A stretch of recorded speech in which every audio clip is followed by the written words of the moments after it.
The Pittsburgh Pirates won a series against the Chicago Cubs over the weekend behind the backs of some very good pitching. Some very good pitching. So is it time to have a little bit of a sense of urgency with this rotation to win?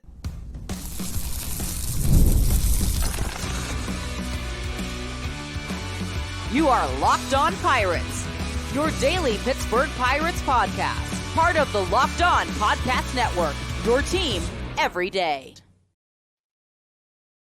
It's the Locked On Pirates podcast here on the Locked On Podcast Network, where it is your team, your Pittsburgh Pirates every day, including this past Saturday where me and my pal Sully were on Locked On MLB discussing Policygenius. And, oh yeah, by the way, Tyler Alexander, who actually went further into a game with a perfect game on Saturday, trying to upstage what Policygenius was doing in Chicago, and it did not work. Whoopsie. It happens. You can't upstage Policygenius, Gary. You can't do it. It's just impossible. But folks, welcome back to the Locked On Pirates podcast here on the Locked On Podcast Network. My name is Ethan Smith. That's Gary Morgan. It is Monday, May 20th. Happy early Memorial Day weekend to everybody that's coming up this weekend. The Pirates, of course, entering another homestand, but off today, which this may sound bad from a Pirates podcaster, but I'm kind of glad that they're off today. It's a nice little break not having to watch this team play a game for once. I mean, they played like a week and a half straight. I think their last off day was the Thursday before the Policygenius game, and that was that. So they finally have an off day, which we'll get a little bit into that in the second segment of today's show about some things that may or may not happen today, or, maybe roster moves are coming. There's some AAA bats down there that are doing some things, and we've already seen Nick Gonzalez kind of have a good run of things so far. But Gary, first off, how was your weekend, and how was watching what the Pirates did at Wrigley Field over the weekend? Great weekend. Golf games really coming together. So there's that. That always makes me really happy. Not for me. I shot a 56 on 9 holes yesterday. It was the first time I golfed in like 9 years. So I had a great time. I'm just gonna say one of the best numbers I've ever put up there. So very happy this weekend. And as far as watching the games, I mean, the pitching staff is so legit. So legit. I mean, if you told me that we were going to be able to play a team that was throwing Justin Steele, Kyle Hendricks, Imanaga, and Tyon, and we would out-pitch them, by a country mile, I don't know that I would have believed it. And in fact, I didn't believe it going into it. Yeah. But they sure did. And I think a lot of people will share that school of thought, especially when one of those pitchers is Bailey Falter, who just flat out outpitched an NL Rookie of the Year candidate in Shoto Imanaga on Saturday. And that's where a lot of the topic points are coming in now. That before the season, I agree 100%. We all thought the pitching staff was going to be the bane of the existence of this team. We thought that it was going to be a group that was going to struggle. I don't think a lot of us expected Jared Jones to be doing what he's doing. We obviously never really knew when Policygenius was arriving. He eventually arrives and makes this pitching staff even better. And I think it's a pretty good thing when Martin Perez is your worst pitcher in your starting pitching staff. I don't think that that's actually a bad thing to actually be able to say. Now, a lot of people will see the thumbnail of this show and probably think, Ethan, are you saying like you can't waste this and you got to do something right now? I don't think that they have to do something right at this moment, Gary, about fixing some of the holes on this roster. Now, again, there is some stuff that they can do internally to fix things, but people will have their thoughts on some of the people that may be fixing those things. Eventually, you're going to be thinking about outside acquisitions with this team. It could be this year, it could be next year, it could be any time. Because there are certain position groups, in my opinion, where you just do not have anything that really spits that's fixing it. Like, that's right there. Like first base, for instance, right now, there are guys that they can bring up, like a Jake Lamb, for instance, to stick over there and see what can happen. Now, do we want to watch 2 months of Jake Lamb if he's playing bad? Probably not. I don't think a lot of people also understand that this will be Jake Lamb's 8th Major League Baseball team since 2020. It's not like, raise your expectations a little bit is all I think I'm asking here. And I think that's what I'm asking from the organization too, because I mean, this is the best pitching rotation they've had in over 30 years. I don't think there's a lot of people that would argue with that. So what are your thoughts on kind of having a little bit of a sense of urgency with what they're dealing with this rotation right now? Let's talk about why you should have a sense of urgency, because it's no guarantee that you're going to get 6 or 7 years of Jared Jones and Paul Skeens healthy and pitching together. No. Is it? Right. So, you never know when that's going to end. Maybe this is the year that they're going to be together and you have them. Now's the time to push in those chips, because you may not have that set up again. I'm not trying to be doomsday. Like, you don't want to think like that, but think back, if you're a little bit older, at least think back to like how excited you were that Cole and Tyon were going to be together and anchoring this rotation for years and years and years. Then here it took 11 years for Jameson Tyon to really make it. And then a second Tommy John. So I don't know that you ever look at just a pair of players and go, yeah, we can wait. It's going to take 5 years. It will take 3 years. No, I don't think you can do that. I think you have to go into it with, right now, I have this. I have to make sure that I make the most of it. That's all. They can do some things internally, like you said. Now, like, I don't believe in Jake Lamb, but you make a change like that because, hey, what you tried isn't working. Yeah. So try this with in the back of your head, knowing, hey, I got to go and do something better here in a few weeks. That's all. Just do something.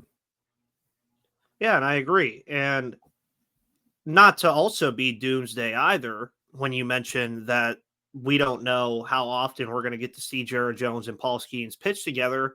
We got some unfortunate news yesterday with one of their top prospects already, and Bubba Chandler going to the IL with that dreaded, in parentheses, forearm injury. Now, we don't know the extent of it. We don't know like what's going on, but usually we can kind of differentiate between when it's a big deal, when it's not a big deal. That's something that I know it's hard to like swallow for people, but Paul Skeens and Jared Jones both each throw about 100 miles per hour, probably a good 30 times a game, maybe more than that sometimes. It's something that is going to happen at some point, unless they just do some voodoo magic and don't ever have to have Tommy John. Now, I love the point you made where you're not going to have this forever.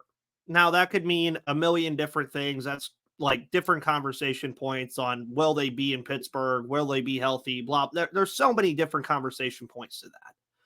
But when you have it right now, I mean, Paul Francis Sullivan at Locked On MLB, I think, put it best. The Pirates made a trade deadline acquisition in May without giving anything up and bringing up Paul Skeens. Truthfully. I mean, that's really what it felt like. It's like they acquired an ace to add to an already good pitching staff. I mean, like, let's not forget, folks, that 2 weeks ago, you guys heard me and Gary talking about who they would take out of the rotation for Paul Skeens because of how good this rotation was performing. Like, Quinn Priester going down, that's not a slight on his performance. That's just, you have options and it's the only thing we can do. He'll be back. But right now, who do you take out of the rotation again? I mean, it's really hard to figure that out. And that's a great problem to have.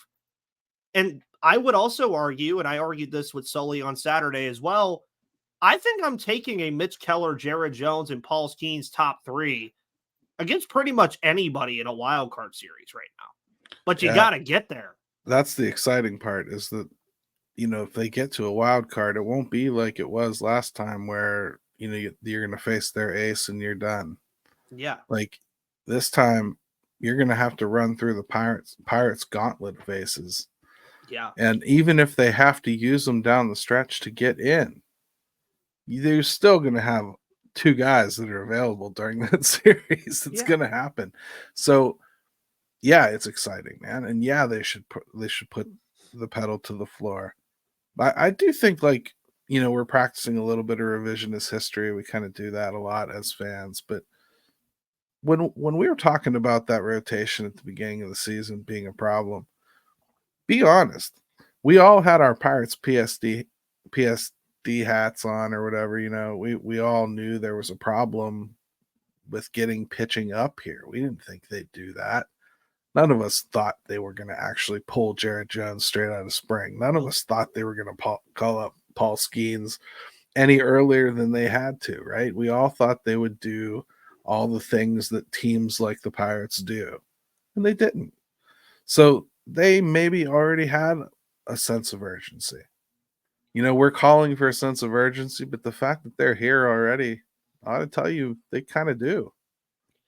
Yeah, and coming out of this stretch against Chicago and Milwaukee, much different feeling than we had last year, because last year we all remember that, well, anybody who listens to this show remembers, I was urging the Pirates before that stretch, because they were on their slide, to bring up Endy Rodriguez and or Henry Davis at the time, because they were mashing in AAA. They would have been spark plugs for an offense that needed it. The rotation had its issues, but I don't think they go 0-9 over that stretch if they bring those guys up. Then you come into this year, and right before they bring up Paul Skeens, and you go 5-5. Now, a lot of people might shun it 5-5 and say, well, it could have been better. It could have been worse. But 5-5 against the top two teams in your division isn't all that bad, especially when you gained a little bit of ground along the way, thanks to the Houston Astros, because they kind of whooped up on Milwaukee a little bit. And that's where I liked bringing up Skeens in that spot, because it kind of gave the team a jolt a little bit, a jolt, especially when he's on the mound, because they've put up 19 runs every time he pitches now. I mean, who knows what they're going to do on Thursday? They're going to put up another 8 runs or 10 runs. I'm not going to jinx them from that, but I do think they're in a good spot. And I want to tell people that, as I know being 4 games under 500 might not feel like they're in a good spot, but you're going to go into most of these series now against pretty much anybody and think that they have the pitching matchups to win. And that's really what it boils down to. It's just, can the offense give them the run support that we expect, which is what we didn't see on Saturday, but we did see over the other 3 games. And I mean, it's also a little bit disingenuous to look at that game and be like, oh, the offense Imanaga is crazy. Yeah, right? He's good. For real. We have Paul Skeens and Jared Jones doing amazing things, and Mitch Keller actually doing really amazing things. Bailey Falter. But you look at Imanaga, he's beating them all in numbers. Yeah. Now, is it sustainable? Who knows? I mean, but I'm not going to get on the Pirates for having one game where they didn't score runs. And even that last game, boy, they put a lot of guys on base. Yeah, they did. Man. Yeah, and that's been a trend that we've seen, a trend that hopefully will stop, because I was getting very annoyed watching that game yesterday while I was at work. I was like, okay, turn up. Oh, cool. They have runners in scoring position. Next thing you know, nothing. It's almost like Ethan playing MLB The Show and trying to score runners when he needs to. Yeah, it doesn't work. Folks, we're going to talk about some AAA bats that are performing well, and with the day off for the first time in quite a bit, could we see some roster moves incoming to fix some things on the roster, quote unquote, fix things on the roster? We'll talk about that in just a moment. But before we do that, folks, we're going to hear from Policygenius and Yahoo Finance. Wrong button.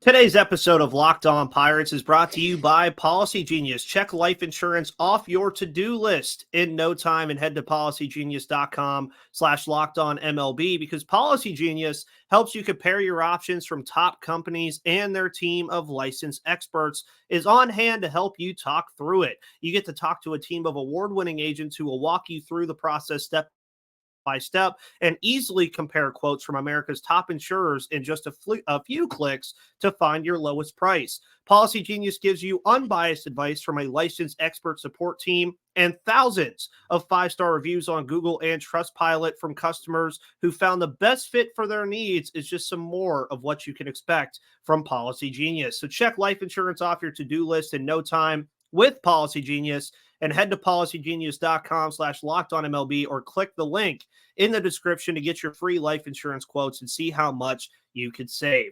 That's policygenius.com/lockedonmlb. Today's episode of Locked On Pirates is also brought to you by Yahoo Finance, because behind every great investor is Yahoo Finance. For more than 25 years, so longer than your host Ethan Smith has been alive, Yahoo Finance has been the brand behind every great investor. Whether you're a seasoned investor or you're looking for that extra guidance, Yahoo Finance gives you all the tools you need and all the data you need in one place. They are the #1 finance destination, producing a holistic look at the financial news cycle, including breaking news, original editorial perspectives, analyst ratings, independent research, customizable charts, and so much more. And with a community of over 90 million users every month, their real strength is helping you on your way to financial success. So for comprehensive financial news and analysis, visit the brand behind every great investor, yahoofinance.com, the #1 financial destination. That's yahoofinance.com.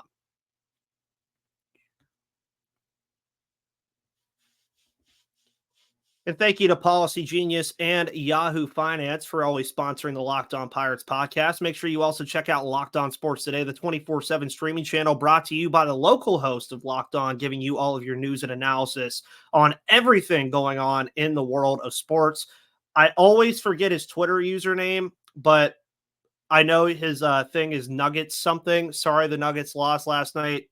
I'm also an Anthony Edwards fan, so I kind of had to root against the Nuggets yesterday. I know you're a Buccos fan too, which means you get to fully look at my content now, but also go check out Locked On Nuggets. I'm sure he watches that too.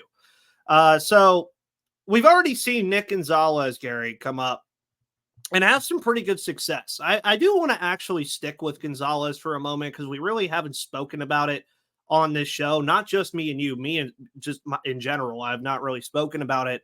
He's starting to look a lot like the player we kind of hyped up when he was drafted. He's starting to put the ball pretty much everywhere. He's hitting in big spots. He's been a very positive addition to this offense this year. And what do you think he's done different from what we saw last year? Or is it just kind of, he's more comfortable? What do you think he's done that's led to what he's been able to do so far? Worked his ass off. That's what he did. I mean, they gave him some stuff to work on as far as like recognition of pitches and some of his swing shape a little bit to kind of stay in playing a little bit longer so that he can hang in on some of those breaking pitches. I didn't necessarily see the results in the minors. We did see the Ks go down, but that could have been attributed to him just being a little more aggressive. He's been swinging more first and second pitch at things, and Jack's done the same thing, which is cut down on strikeouts. Difference is Jack isn't stinging the ball and selecting good pitches. Nick seems to be laying off of the bad stuff still and taking a good hack at things that he can. The other thing he's really, really improved on, he is fouling off a lot of those borderline breaking pitches that he would have taken for a strike trying to show patience, or he would have taken a desperate swing at, and probably tried to go full throttle at it. Now he's kind of getting a little bit better at just poking out there and wasting a pitch. That's such an important part to growing up in this league. It's great to see. I am pleasantly surprised. I did not think that he was going to ever turn into anything like that. I thought at best he was going to wind up being a utility guy up here. I'd like to see what happens when he tries to go for more power, because he's not satisfied with just a couple. He wants to be that guy that hits 20, 25 home runs. So let's see how he evolves. Defensively, still got some problems. Yeah, sure. can I speak on that before you give your point on the defensive thing? Can he please stop doing that knee slide thing? Because he tried it twice, I think, back-to-back games, and it just flat out didn't work. It's the like knee slide that he does where he tries Yeah. to like backhand it. He just needs to stop doing that because it's like almost every time he's done it, it doesn't work. And Well, I and I it's hard to get that drilled out of a kid when they've yeah, been taught. The reason that he's been taught to do that is because they didn't like his technique for how he would manage to get to a ball and get a throw off. It was messy, so they yeah, thought this cleaned up his pop time to get back up and make the throw. And there's some logic to it. He's not executing it well. I don't see them stopping it because I think it's something that is kind of ingrained in him at this point. And he yeah. did work with Jack Wilson, who taught him that. So let's kind of like let it play out a little bit longer and see how it goes. But defensively, not pleased so far. But I don't know how you avoid the bat. It's so clearly better than any other options right now at second base. Yeah, and one of the kind of little things that we've seen in AAA this year as well, Ji-Hwan Bae has had a very good run of things as of late. I don't remember his stats exactly, but I know they're off the charts. Obviously started the year, I believe, on the injured list, did he not? Or he was in Yeah. a rehab. Yeah, he was on a rehab for a while. Gets up to AAA. He's been there for a good minute and has played, from what I hear, a lot of different places: center field, second base, shortstop. He's been pretty much everywhere. And that's the kind of thing that, much like Gonzalez, I think when you have a bat like that down there, bring him up and just see what he can do. I mean, if he can come up and have that kind of spark plug, much like Gonzalez did, maybe Yeah. that's something that you do. I mean, he's got 4 home runs, 5 doubles, 15 RBI, 7 steals already, which Yeah. is something this team does not do enough of. Mhm. 375 OPS of 1.056. Yeah, bring him up. You have And to. I think he'll probably play center field mostly. But he can fill in at second base. That probably gives you enough room to consider maybe dropping Triolo. I could see it being Alika too. Yeah. I mean, they're barely using Alika. And Triolo, maybe with the Hayes injury, they're not quite comfortable cutting him loose yet, for third base. So you might need to do something like that. But yeah, I don't see how you hold back Ji-Hwan Bae much more.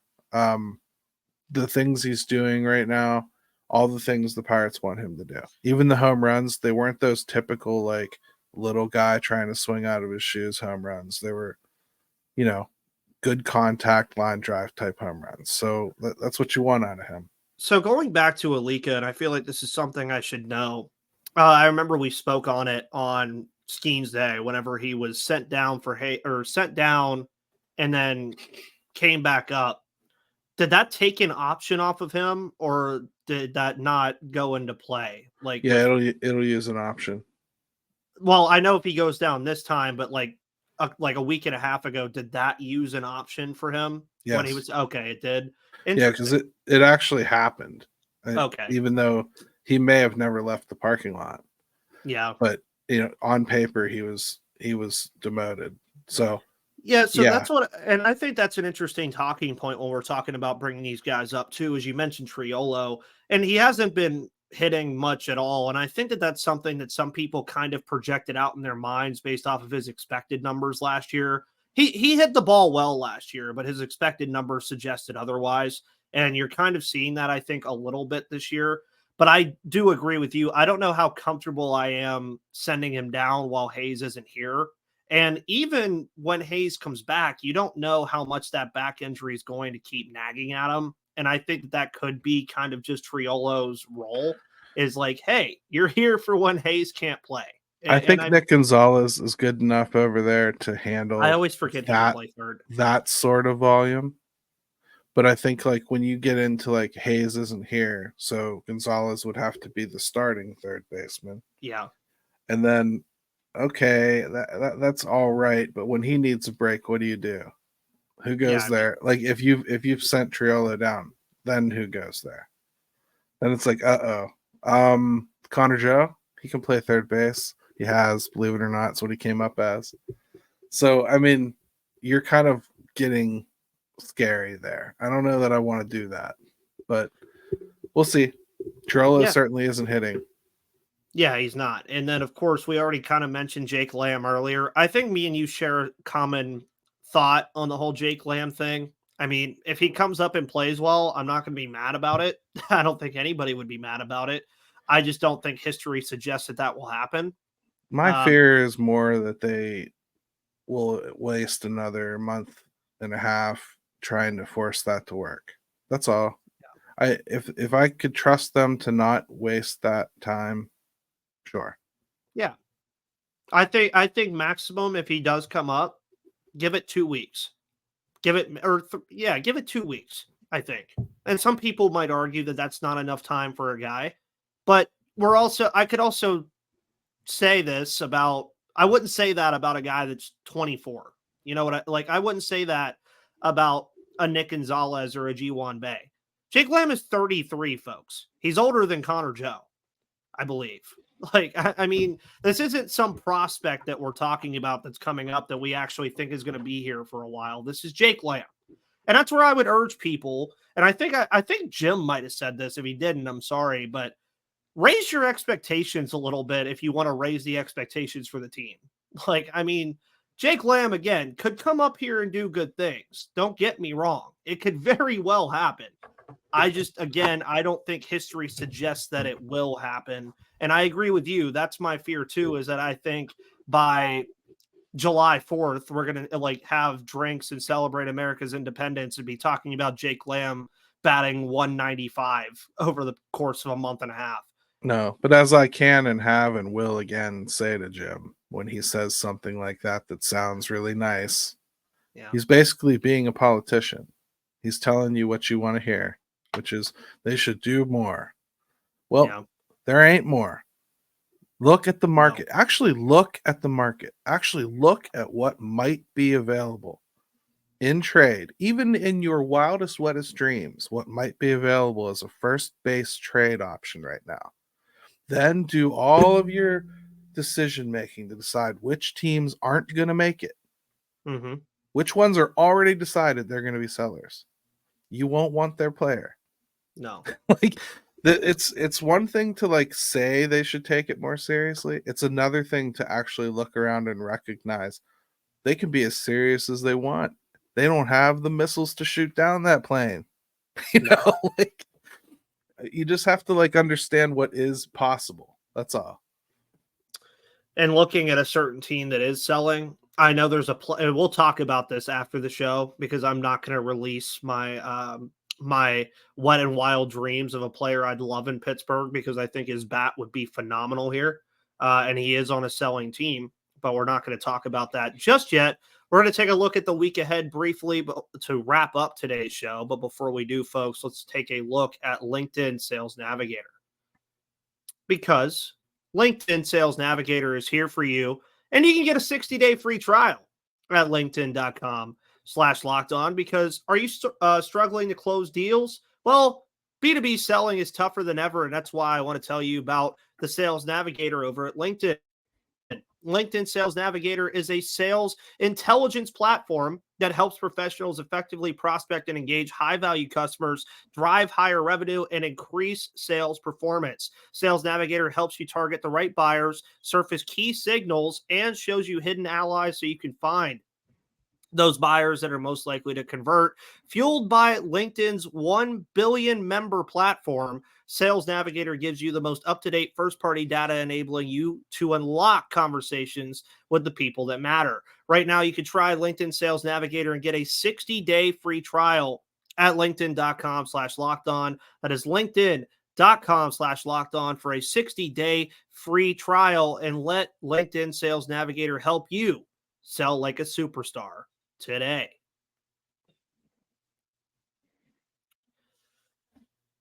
And folks, we have a fun Memorial Day week of baseball for the Pittsburgh Pirates coming up. They return home after their 7 games on the road. Yes, 7 games. I'm having trouble counting this morning. I don't know what's going on. Briefly talk about these. The San Francisco Giants come to town We've seen the Pirates already face off with San Francisco in the middle of that terrible stretch that they were in, which is what I would say to people is don't look at that and say, oh, yeah, the Pirates lost to them already. They'll lose to them again. Well, one, Policygenius will be involved in that series. We'll talk about that, obviously, come Thursday when he pitches at the second time at PNC Park. And two, this Giants team also isn't even the same team they were in that series a couple weeks ago because Jung-Ho Lee is now out for the season. So very important series. Both of those teams around the same record right now, 23 and 25, 22 and 26. And then Atlanta comes to PNC Park over the weekend. Don't really know what to think about that one too much. It is the Braves. They're a very good team. We've seen the Pirates over the past couple of years really play good against these top teams. Now, throughout this year, I mean, if you're considering top teams, they've already split with the Philadelphia Phillies, and every series is different, so who really knows here? But I do believe the Braves play the Cubs again before that series on Friday, if I'm not mistaken, and they already kind of helped the Pirates out by beating the Cubs before that series the Pirates just played. So if I am correct on that, maybe the Pirates could help themselves out there. It's an interesting week of games, truthfully. And I think that going out of this month, you do get some fun games for the Pirates over the next week and change. So any just overarching thoughts about what we can see this week? I think this week in particular, Atlanta is off to a weird kind of rocky start. I know they're in a good spot, as far as their record goes, but not what they thought they would be, I don't think. Offensively, at least. Certain things don't seem to be clicking. So that'll be interesting. The Giants, hey, you know what? They're very much so a team the Pirates should be beating if they really are something to worry about this year. They have a much better rotation. And I think they're going to be able to say that in almost every series they go into now. Yeah. So maybe that's something we kind of just put on an evergreen statement. Maybe you can record that like your ads, Ethan. Yeah. Our rotation stacks up. That's what we should probably say just about every series. Yeah, and I mean, going into that series briefly, you're going to have Perez tomorrow, you're going to have Jones, and you're going to have Skeens. I mean, now obviously the Giants have not released anybody outside of Logan Webb, and then you don't know what's going to happen over the weekend, but you obviously have to think it'll be Falter and Keller, and then probably Perez wrapping up the week.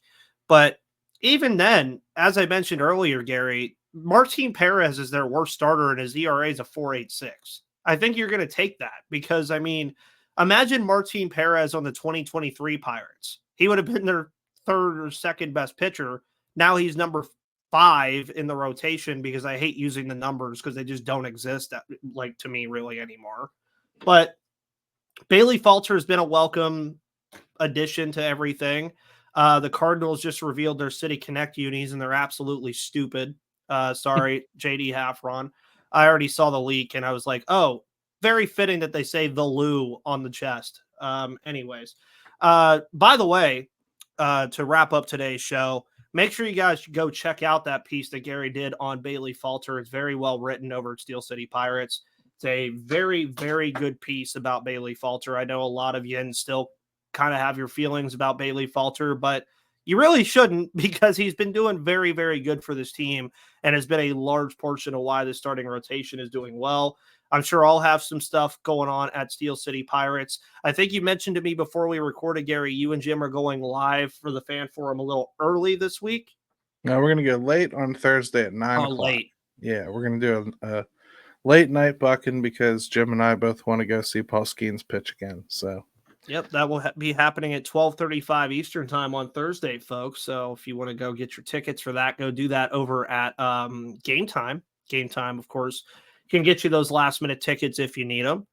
And on this show, we'll be talking about Skeens on Thursday. We'll be previewing the Giants series tomorrow, looking throughout that Giants series throughout the week, obviously going to preview the Atlanta series on Friday. So it's going to be another fun full week of Locked On Pirates here on the Locked On Podcast Network, where it is your team, your Pittsburgh Pirates every day.